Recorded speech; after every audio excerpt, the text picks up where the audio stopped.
चंद्रमुखी की ऐतिहासिक अमर प्रेम कहानी। नमस्कार प्रिय दर्शकों, स्वागत है आपका इस ऐतिहासिक प्रेम कहानी जो युगों युगों तक अमर रहेगी।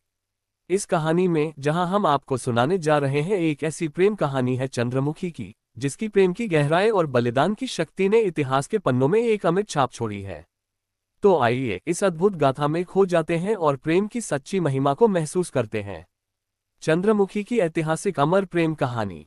कई शताब्दियों पहले एक समृद्ध राज्य हुआ करता था अमरगढ़। ये राज्य अपने वैभव, संस्कृति और नायाब वास्तुकला के लिए प्रसिद्ध था। इसी राज्य में जन्मी थी राजकुमारी चंद्रमुखी, जो अपनी अनुपम सुंदरता, चंद्रमासी कोमलता और बुद्धिमत्ता के लिए जानी जाती थी। चंद्रमुखी का हृदय उतना ही सरल था जितना कि प्रेम का सच्चा स्वरूप। राजमहल के पास ही एक साधारण मगर बहादुर योद्धा वीरेंद्र रहता था। वह राज्य का सबसे कुशल योद्धा था, जिसकी तलवार के वार से शत्रु थर्राते थे। वीरेंद्र के भीतर प्रेम, साहस और निष्ठा का संगम था।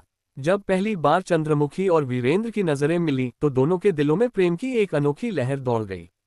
ये प्रेम किसी साधारण आकर्षण का परिणाम नहीं था, बल्कि दो आत्माओं का मिलन था। मगर प्रेम कहानियों में बाधाएं तो आती ही हैं। चंद्रमुखी का विवाह एक शक्तिशाली पड़ोसी राज्य के राजकुमार से तय कर दिया गया। ये समाचार सुनते ही चंद्रमुखी और वीरेंद्र का हृदय व्याकुल हो उठा।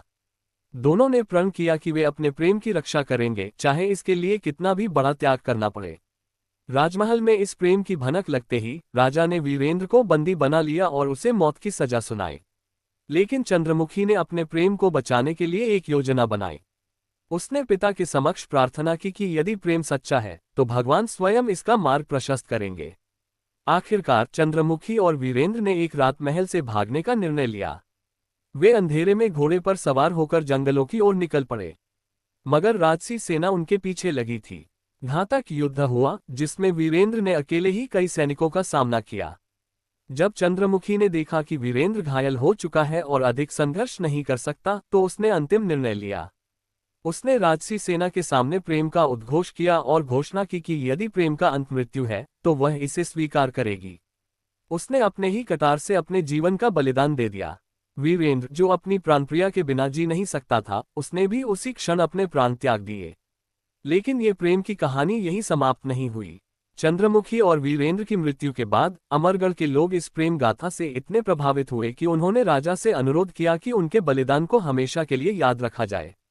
राजा को भी अपनी गलती का एहसास हुआ और उन्होंने उनके सम्मान में एक विशाल प्रेम स्मारक बनवाया, जिसे आज भी चंद्रवीर प्रेम मंदिर के नाम से जाना जाता है। कहा जाता है कि पूर्णिमा की रातों में वहां आज भी चंद्रमुखी और वीरेंद्र की आत्माएं प्रेम के गीत गाती हैं। समय बीतता गया, किंतु इस प्रेम कहानी की गूंज सदा के लिए रह गई। अमरगढ़ की लोककथाओं में ये प्रेम गाथा अमर हो गई और आज भी लोग इसे प्रेम और समर्पण का प्रतीक मानते हैं। कहानी समापन। और प्रिय दर्शकों, ये कहानी प्रेम, समर्पण और त्याग की सच्ची परिभाषा है। चंद्रमुखी और वीरेंद्र का प्रेम अमर था और यही प्रेम सच्चे रिश्तों की नींव रखता है।